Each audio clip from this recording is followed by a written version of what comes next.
The sky churned like a restless sea above, clouds slashing across the horizon in jagged, steel-grey streaks. Rain rattled against the windshield, blurring Captain Luke Meyer's view as the military chopper rocked under the weight of the wind.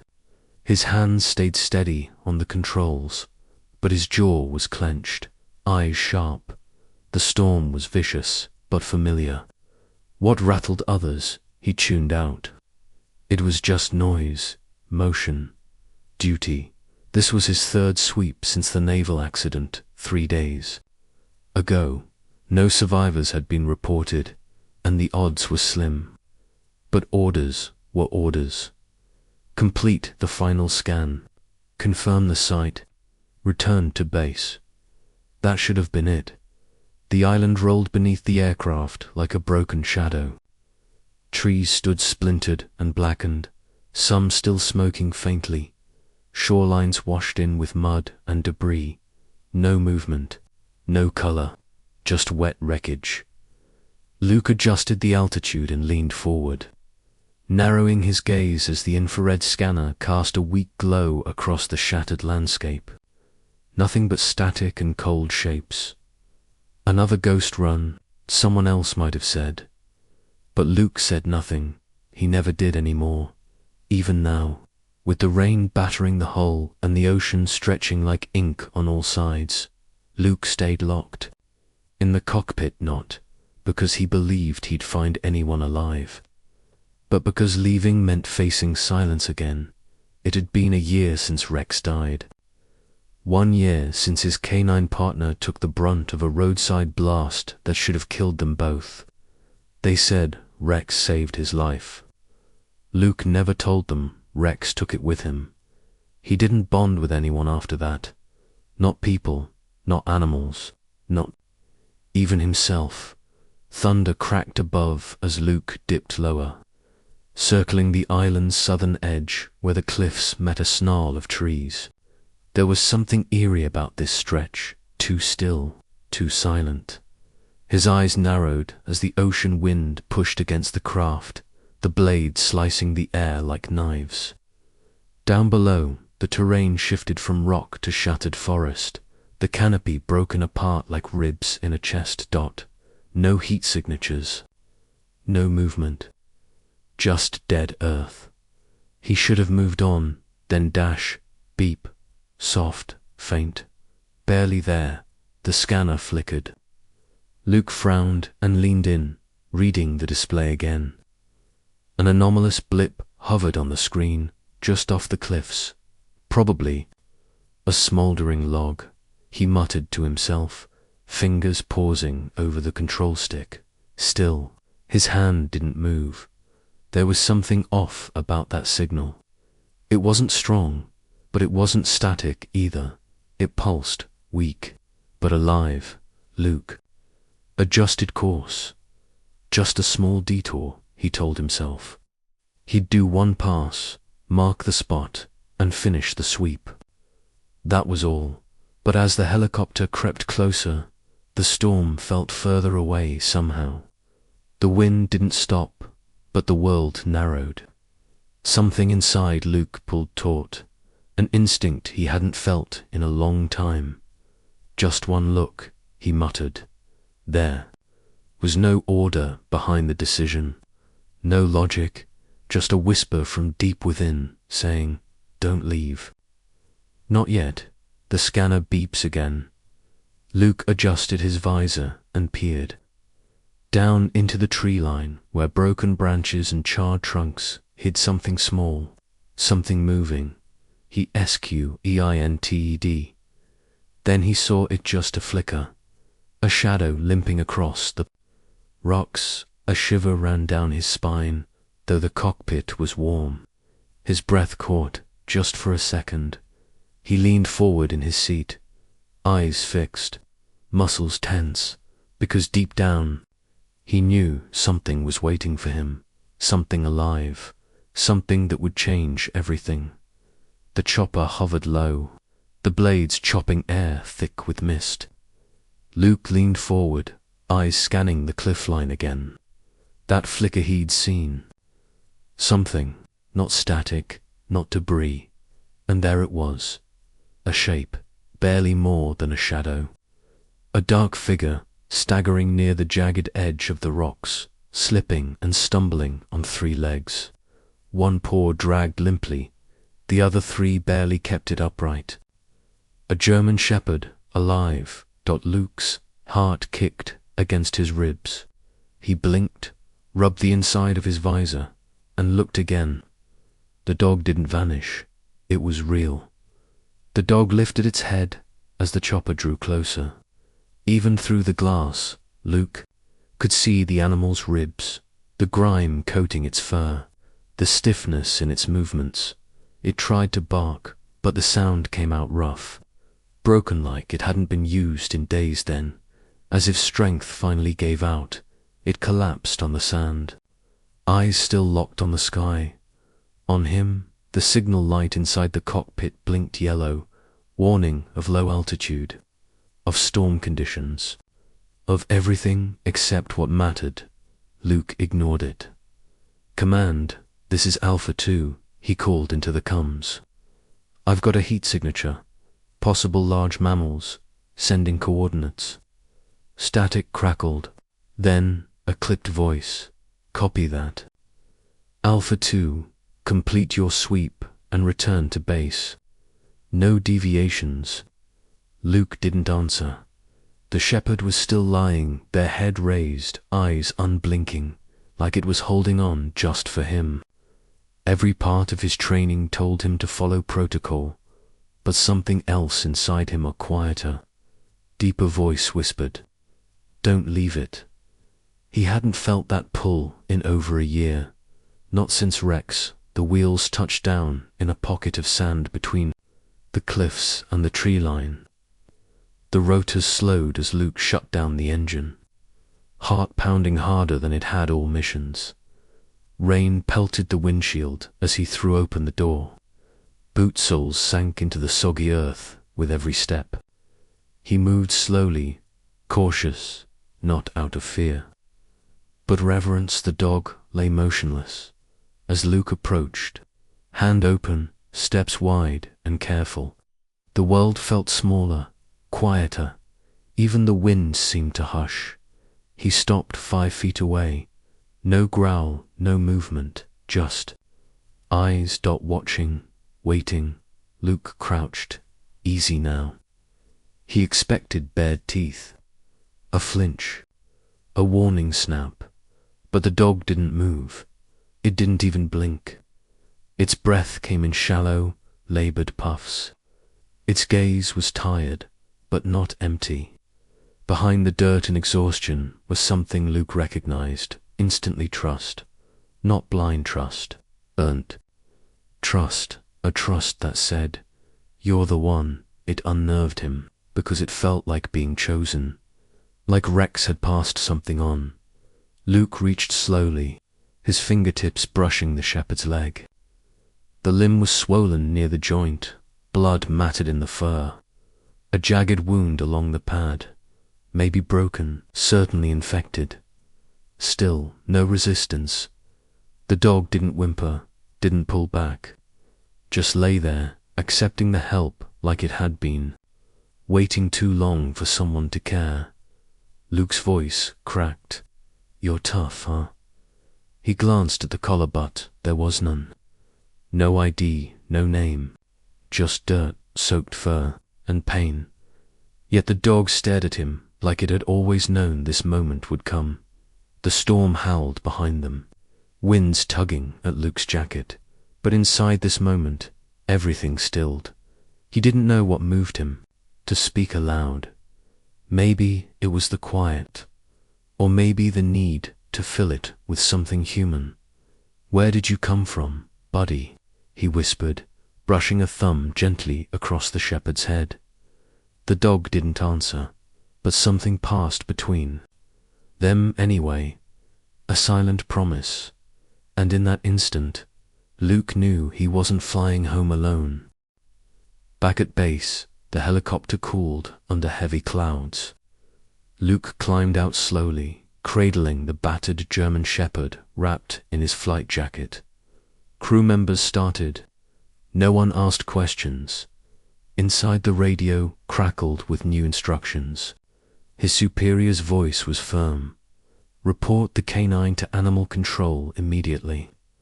Unauthorized rescues are not permitted. Luke barely heard it. He looked down at the dog, still pressed against him, weak, injured but aware. Their eyes met again.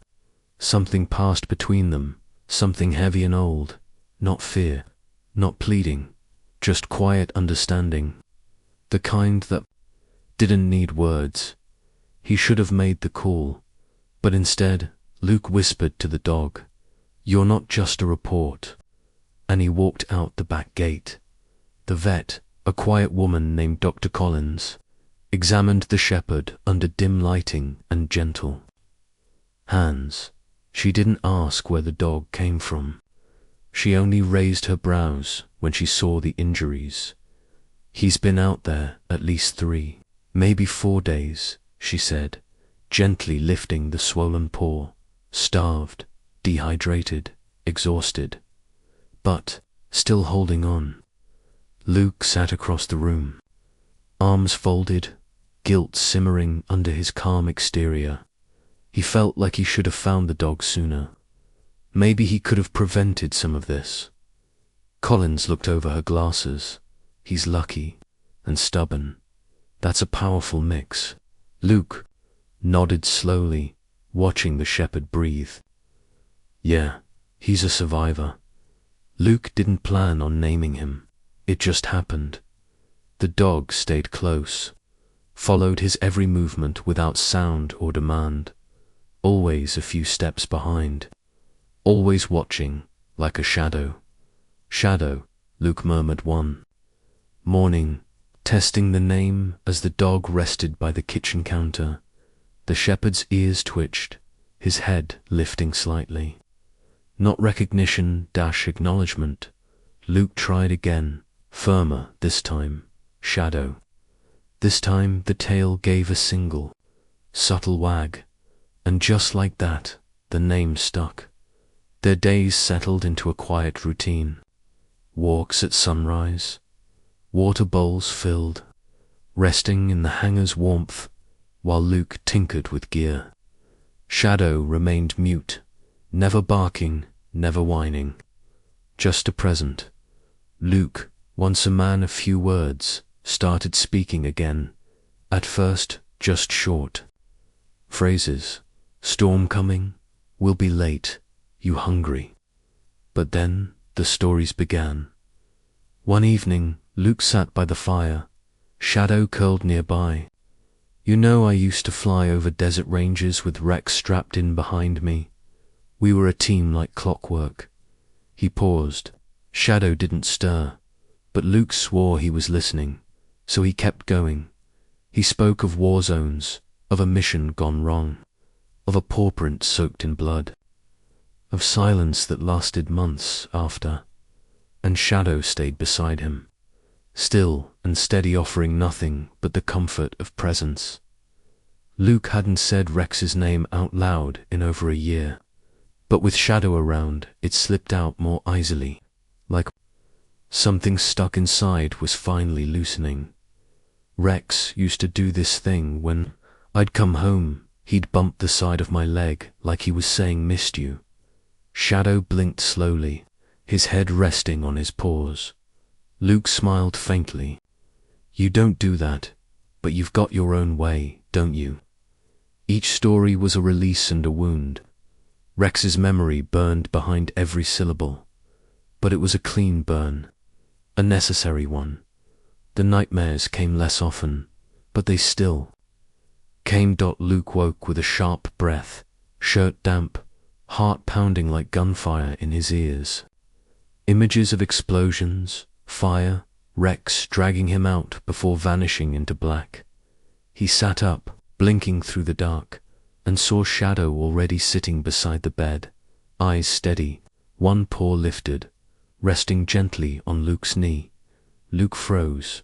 It wasn't an accident. Shadow had felt something, moved toward it, offering comfort. Luke reached out, brushing his fingers across Shadow's ear. "You get it, don't you?" Shadow didn't move, but he didn't need to. Luke never taught Shadow to sit, or stay, or follow. He just did. They shared meals, walked trails behind the base, sat on the chopper's loading ramp, watching waves crash below the cliffs. Sometimes they'd fly. Not missions, just quiet loops along the coast. Shadow rested his head beside Luke's boot, eyes closed, body still. There was something holy in their silence. No commands, no expectations. Just breathe, and trust it happened during a walk near the barracks. Two soldiers in uniform jogged past, harmless, laughing, their boots thudding on concrete. Shadow froze, his body stiffened, ears flat, tail tucked. Then a deep growl, not loud but filled with fear, pure, paralyzing fear. Luke turned, instantly kneeling beside him. Hey, it's okay. They're not gonna hurt you." But Shadow wouldn't move, wouldn't blink. His chest rose and fell like thunder. It wasn't the uniforms. It was the memories they carried. Luke realized then Shadow hadn't just survived the island. He'd escaped something far worse before that. Luke knew the look in Shadow's eyes. He'd seen it before, in wounded soldiers who couldn't sleep, in mothers waiting by hospital beds, in his own reflection after Rex died. That kind of pain didn't always leave scars on the skin. Sometimes it just curled up inside and waited for someone safe enough to touch it. That night, Luke sat beside Shadow in the garage, quietly brushing his coat. "You don't have to talk," he murmured. "You already told me everything I needed to know." Shadow leaned in, just slightly, enough to say, "I know." And in that silence, something unspoken healed. It came early, just after dawn. 3 short, sharp knocks. Luke didn't move at first. He knew that sound it wasn't casual. It wasn't friendly. It was official. Shadow, resting near the foot of the couch, stiffened. His ears perked up, body tense. He didn't bark, just stared at the door, UNMOVING. Luke opened it slowly. 2 military officers stood outside, their expressions blank, clipped like their uniforms. One held a sealed envelope. The other held a portable scanner. "Captain Myers," the first said, "we're here for the dog." Luke's breath caught. Not Shadow, not now. Inside, the atmosphere turned ice cold.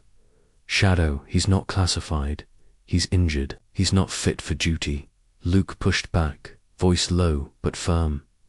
"He's not Shadow, sir," the officer corrected. "He's Unit K967A, transferred into Black Ops service 3 years ago. Went missing. Presumed Kia. Turns out he wasn't." Luke glanced down at Shadow, who stood beside him, unmoving, listening, watching. "You're harboring classified property." The second man repeated, "That's a federal violation." Luke didn't answer. Not yet. His hand rested gently on Shadow's head. Shadow didn't flinch. The officer spoke in terms that felt mechanical. Unit designations, recovery protocols, asset retrieval. Luke barely heard them. All he could see was Shadow bruised, healing, but still whole, still loyal. They didn't care how many nights that dog had laid by his bed. They didn't care about the fear in his bones when he saw soldiers in uniform, about the way he comforted a man haunted by ghosts. To them, he wasn't a living being. He was a number, a task, a box to check. Luke stood between them and the door. "You'll have to come back with a warrant," he said finally, voice sharp as stone. Long after the officers left, Luke sat alone in the garage. Shadow lay beside him. Head on his paw, breathing softly, though his eyes stayed open. Luke reached for the old war chest, tucked in the corner, rust clinging to its hinges. He hadn't opened it since the day they folded Rex's flag. The lid cracked. Inside lay medals, ones he never wore, a uniform jacket, a torn mission log, and at the bottom a collar, leather, worn, faint teeth marks along the edge. Rex's. Luke held it in his hands, fingers trembling. "I didn't save you," he whispered. "You saved me, and now, maybe it's my turn." At sunrise, Luke stood beside the chopper, rotors whirling slow and loud. Shadow climbed in without needing a command. Luke checked the coordinates, scribbled on a notepad his old friend, Jordan, now an investigative journalist, trustworthy, tough, and loud when it mattered. They were going to tell the story, the real one. Shadow sat beside the co-pilot's seat, calm, ready. Luke gripped the controls. "Let's go, partner." The sky stretched out ahead, endless and blue. Then the com snapped to life. Unidentified aircraft approaching restricted airspace. Identify and return to base. Luke didn't answer. He pushed the throttle. Minutes later, 2 black military choppers appeared on the horizon. No markings, no greetings, just engines closing in. Shadow shifted beside him, eyes locked on the skies. He didn't growl, he didn't shake, but his tail thumped once against the floor. Luke glanced down. "They're not taking you," he banked. Hard left. He dipped toward the canyon system carved through the western cliff steep. Narrow, dangerous, the kind of place drones avoided and pilots feared. But Luke knew it was like muscle memory. He'd flown rescue missions here in another life, before the war, before everything been whipped through the cockpit. The choppers behind him couldn't follow without risk. Luke dipped lower. Rocks scraped the edge of his landing gear. The chopper bounced, shook, rattled, but stayed whole. Shadow held his place, firm as ever. They made it through. As the last canyon curved into the open sky, Luke steadied the aircraft. For a moment there was quiet. Then, from behind, the faint sound of another chopper closing in, louder, closer. Luke prepared for evasive maneuvers, and Shadow growled. It wasn't fear. It was something primal, deep, a sound born from every betrayal, every wound, every hour alone on that island. Luke felt it echo in his bones. He reached down and rested a hand on Shadow's back. "I've got you," he whispered, "and you've got me." They made it. Jordan published everything: Shadow's unit designation, the trauma, the desertion, the survival, the rescue.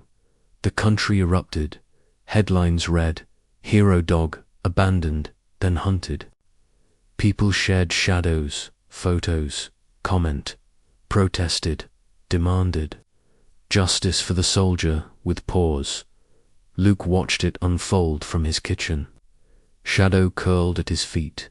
He didn't care about the noise. All he cared about was that Shadow was safe, and this time scene. The air inside the hearing room was stiff, charged with tension.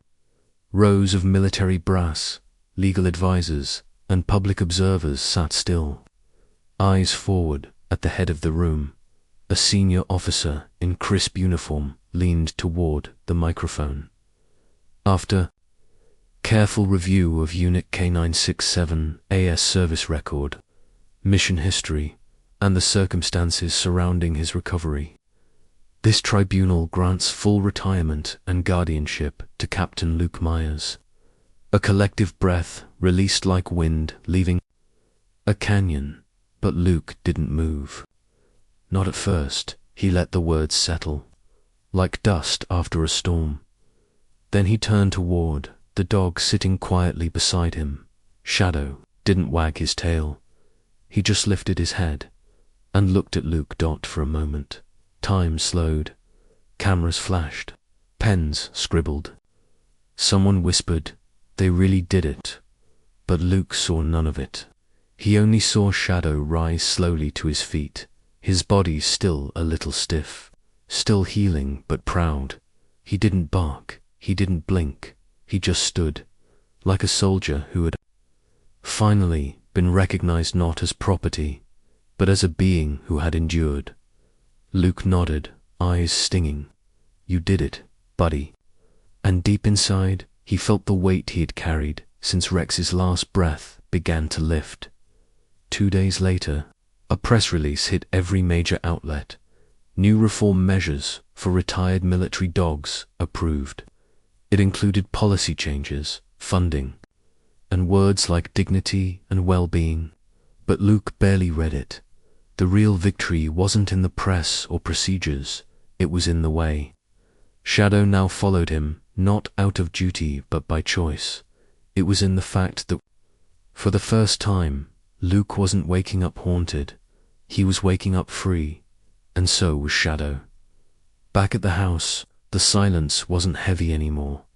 Luke moved through the rooms with ease. There was no longer the itch to be busy, to outrun his thoughts. Instead, he paused, he breathed. Shadow lay curled near the window where the light poured in. He didn't watch like a soldier anymore. He watched like a companion. Their walks became longer, their meals slower. Luke started noticing things he hadn't in years: the smell of pine, the song of morning birds, the way Shadow would nudge his hand with his nose when the world got too quiet. Peace had found its way in, and neither of them pushed it away. One morning, Luke dropped a spoon and muttered a curse. Shadow, half asleep under the table, lifted his head and let out a sound that resembled a sneeze, but came out more like a grunt. Luke laughed. He couldn't help it. The sound startled him at first, his own laughter. It had been so long. Shadow stood, tail wagging, as if saying, "Yeah, I heard that. Do it again." Luke crouched beside him. "You like that, huh?" The shepherd nudged him gently, eyes warm, and in that moment, Luke realized this was happiness, not loud, not flashy, just shared. A few weeks later, Luke opened the chopper's side door and whistled. Shadow trotted up. No leash, no hesitation. He jumped in and sat beside the pilot's seat knot in formation. Not like he had a job to do, but like he belonged. Luke strapped in, glanced over. "You ready to fly?" Shadow didn't respond, but the calm in his body, the stillness in his gaze, it was answer enough. Luke smiled. For the first time, they were flying, not for orders, but for peace. The coast stretched below, vast and golden. The rotor hummed softly, slicing through warm air. No radios, no tailing aircraft, no threats, just sky. Luke glanced down. Shadow's head rested beside his leg, eyes closed in contentment. No tension, no ghosts, just the rhythm of breath and the sound of wind. Luke whispered, almost to himself, "We made it." And for the first time in a long, long time, he didn't feel alone. He felt home. They never needed many words. Luke had spent a lifetime in command barking orders, issuing reports, keeping control. But with Shadow, there was none of that. No commands, no training drills, just a silence that didn't feel empty anymore. In that quiet, something sacred grew. A simple glance across the room, a nudge during restless sleep, a shared breath. Beneath open skies, they spoke in pauses, in presence, and somehow it was enough, sometimes. It was everything, because healing didn't always roar. Sometimes it arrived softly with a gaze that said, I know. I've been there too. Luke used to think he was too broken to connect again, that the scars Rex left behind would always be too deep. That grief had hardened him permanently, but Shadow had found him anyway, not whole, not healed, just surviving. They met as wounded creatures, one with medals he couldn't wear, one with memories he couldn't share. But in that space between injury and instinct they had found something rare. Not pity, not rescue, but recognition. And slowly they rebuilt. Not despite the pain, because of it. Shadow had followed orders once. He had obeyed the system, carried missions, risked everything, and they left him behind. But he still chose to trust again, not because he was trained to, but because he saw something in Luke that no rulebook could explain, something human, something lost, and that loyalty, that choice meant more than any rank ever could. It wasn't about protocol anymore. It was about love, and it was real.